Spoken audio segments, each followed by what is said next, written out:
taong 1997, ang The Communicator ay naging bahagi ng bawat pagbabalita sa mga kilos protesta,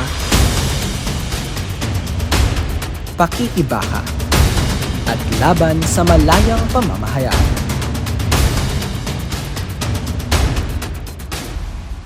Hindi natitinag mula noon hanggang ngayon at sa mga susunod na henerasyon.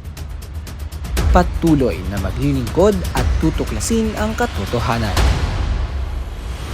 Serve the students. Seek the truth. Serve the students. Seek the truth. Serve the students. Seek the truth. Serve the students. Seek the truth. Serve the students. Seek the truth.